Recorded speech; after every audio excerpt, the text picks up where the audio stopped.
I need to tell you something. Something that still keeps me awake at night. If you've ever worked the night shift in a hospital, you know the silence isn't peaceful. It's heavy, like the walls themselves are holding secrets. My name is Chloe Harper.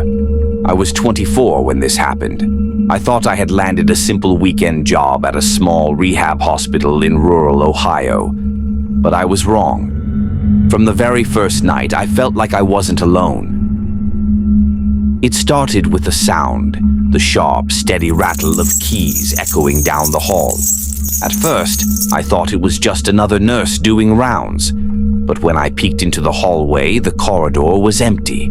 The lights flickered overhead and the sound stopped. The patients would whisper too. Some of them, half asleep, would mutter, "She's back. She's walking the halls again." I brushed it off as medication talk, but deep down my stomach was tight with unease. On my third night, one of the older patients grabbed my hand. His skin was cold, his voice weak, but steady.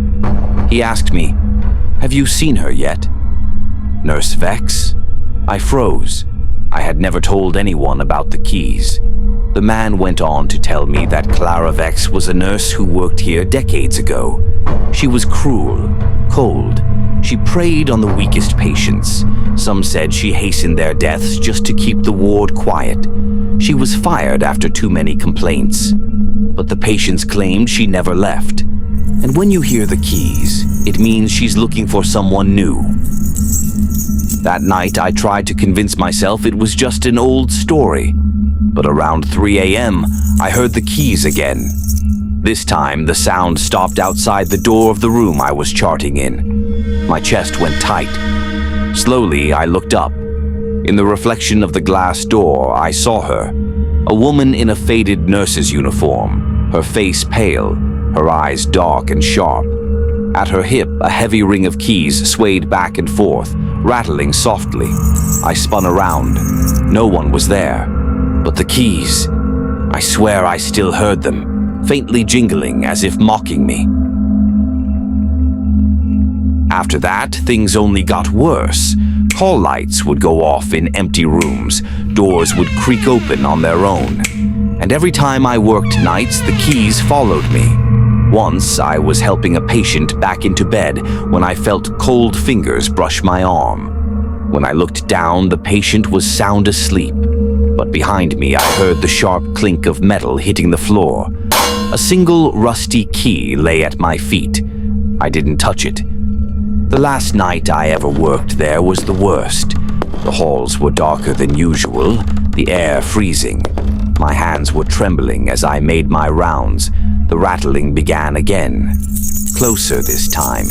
And then I saw her, not in a reflection, not a shadow, but standing at the end of the hall. Her uniform was blood-stained, her eyes locked onto mine. She started walking, slow, steady, each step matched with the rattle of her keys. I couldn't move. My legs felt like stone. When I finally broke free and ran into the supply room, the door slammed shut behind me.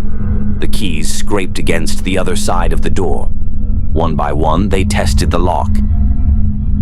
I don't remember how long I stayed in that room. Maybe minutes, maybe hours. When I finally opened the door, the hall was empty again. I quit the next morning, never went back. But leaving didn't save me. The first night in my apartment, I told myself I was safe. I even laughed about it, trying to convince myself it was just stress. But then, as I lay in bed, I heard it. The rattle of keys. This time inside my own home. They scraped slowly against my bedroom door. And then, silence. That was 2 years ago. Sometimes I'll go weeks without hearing anything. But then, in the dead of night, the sound comes back. Keys rattling in the dark. I don't know why she chose me. I don't know what she wants. All I know is, if you ever hear keys in the night and no one is there, don't ignore it, because she's still walking the halls. And one day she might find you. Every time I hear those rattling keys, I wonder if Clara is looking for someone new. Maybe she's tired of me. Maybe she's already searching for her next victim. And if you're still listening to this true horror story right now, maybe it's you she's coming for. If this story sent chills down your spine, make sure to hit that like button, share it with your friends, and let me know your thoughts in the comments. And don't forget to subscribe to Supernatural Encounters for more terrifying stories that will keep you awake at night.